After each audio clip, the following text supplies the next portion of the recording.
I'm Roxie with Roxie's Broadway Breakdown. Welcome back to my channel. And today I want to talk about something a little outside of musical theater, but I am going to come back to musical theater. It's going to be all round robin, so stick with me on this.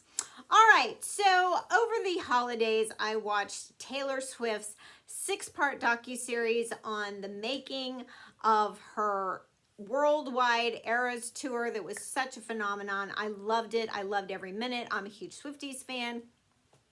It was really fascinating to see what went into the making of that tour.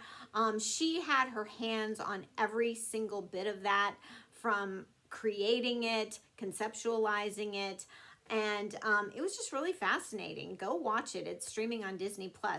She also, she had released, obviously, the concert on there in theaters, and then it was streaming on Disney. But then she also released the last night of the concert that she taped in Vancouver. And watching the two shows, it's very different. They're like almost watching two very different concerts, because on the second leg of the tour, she added the Tortured Poets department era.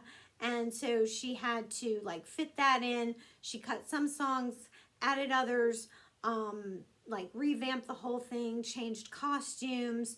And so it was like watching two totally different concerts. Now, since I watched the first one, I was not lucky enough to attend it in person, but I noticed there was a lot of theatrics to it.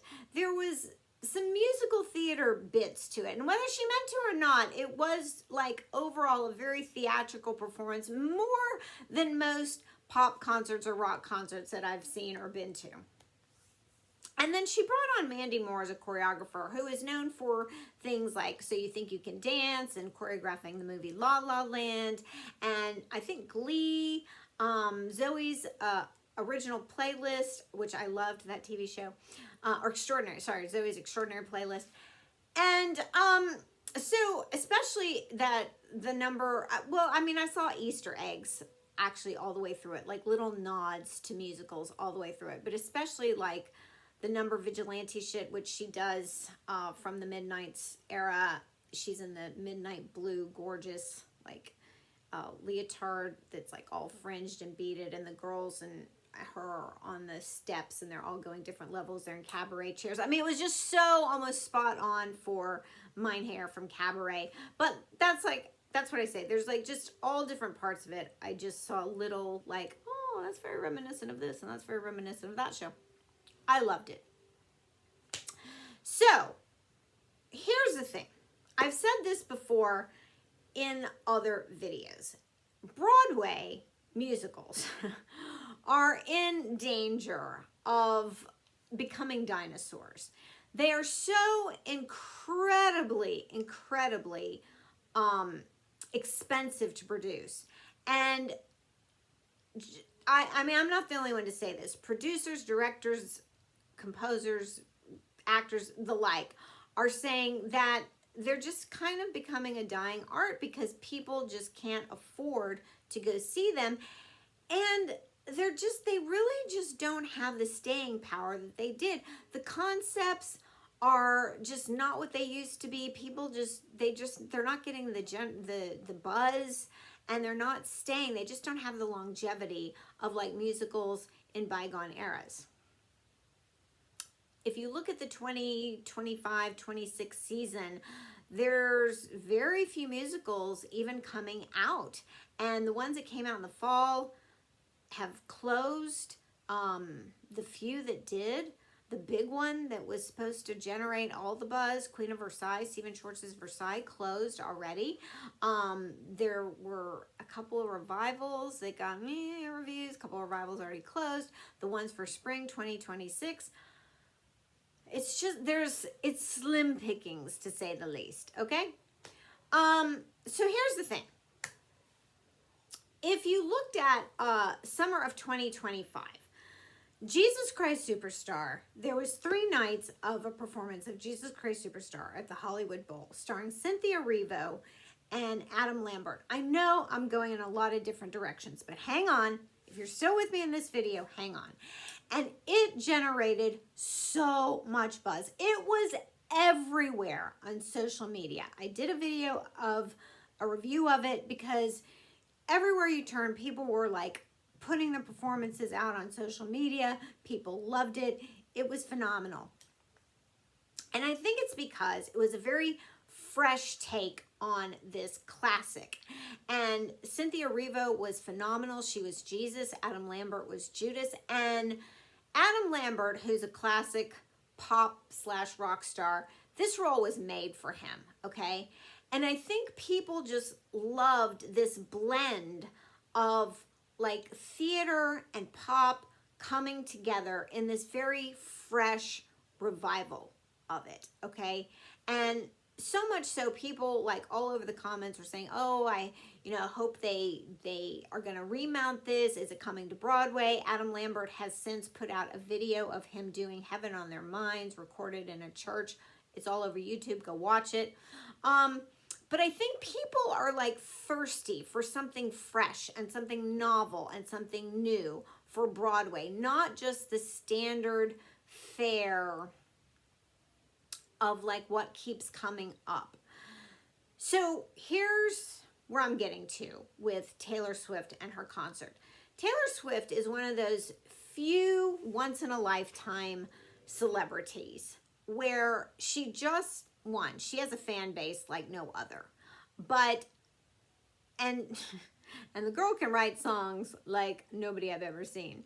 But I think she could bring something so novel and new to Broadway that could give it the real kick in the pants that it needs right now. I mean, much like Lin-Manuel Miranda did with Hamilton 10 years ago, but something to just revitalize and rejuvenate Broadway. I have no clue if she's even interested in Broadway, but I know if she put her mind to it, she could really revamp Broadway in a way that we've never seen. And she has the celebrity juice to do it. I'm not talking about a jukebox musical, a biographical musical. Although, just a thought aside, side note, her new album, Life of a Showgirl, would make a fantastic musical. My thoughts on that aside, but put a pin in that. But she could write a brand new musical, all original music, just a whole new thing, and just spin up Broadway and get people excited, like people that aren't used to coming to Broadway, like bring new fans. Because it's 2026. And don't we need something more than just sort of the standard classic formulas that, yes, are very nostalgic for me. Somebody that grew up on Broadway and musicals and loving all that kind of thing. But there's a new generation of people. And I think they're just clamoring for something new and something to excite them, to be willing to spend the money. I mean, they were spending thousands on Taylor Swift tickets. So maybe they'd be willing to spend, I don't know if they'd spend thousands on Broadway tickets, but surely a few hundred to come see a Broadway show, which is, I mean, some Broadway tickets can cost thousands, but I mean, surely several hundreds to see Broadway shows.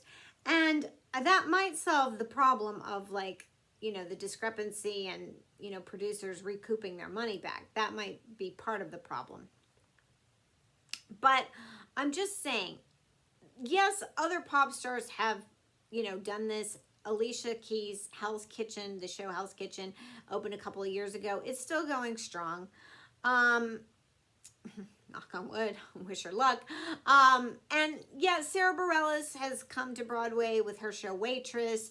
I mean, other stars have crossed over. Once I saw Lady Gaga's show in Coachella, I said that would make a phenomenal show or something like that if she wanted to come to Broadway. So I just feel like it's time, though, for something new. I know Broadway is a very closed community. Musical theater people are very protective of what comes to Broadway. When Disney came to Broadway, they shunned it. They were like, no, we want no Disney here. But Disney did a huge revamp of not only Broadway, but Times Square. And it was really what Broadway needed at that time. It totally revitalized Times Square. It made it very family friendly. People wanted to flock to Broadway and see Broadway shows. And so it really did Broadway a lot of good having Disney, I must say. So it's maybe that kind of thing that Broadway, it's just the right time now to see another revitalization, another boost of energy back to Broadway, that it's time to kind of revamp, rethink of what a Broadway musical should look like to get a new kind of energy, a new generation back into those Broadway seats. That's all I'm saying. That's all I'm saying. Not that there's anything wrong with some of the revivals and how Broadway shows and Broadway musicals are structured. And I love them too. Believe me, I love them too. My heart's there. I'm a musical theater person, true and true. But we've got to do something to save Broadway and to save Broadway musicals. And there might just be another way of thinking about this, is all I'm saying. So, anybody sees this, I may know it's Taylor, might want to pass this along, might want to think, I don't know where her career's headed right now. I know she's getting ready for a wedding. That's, you know, maybe first and foremost. I don't blame the girl, but I'm just saying, maybe Broadway is somewhere in her future. She should take a crack at it. I think she'd do fabulous. So, anyway, there you go. Put your thoughts and comments below if you have any thoughts about this. Let me know. Okay, until next time, don't forget to click and subscribe, and I'll see you in my next.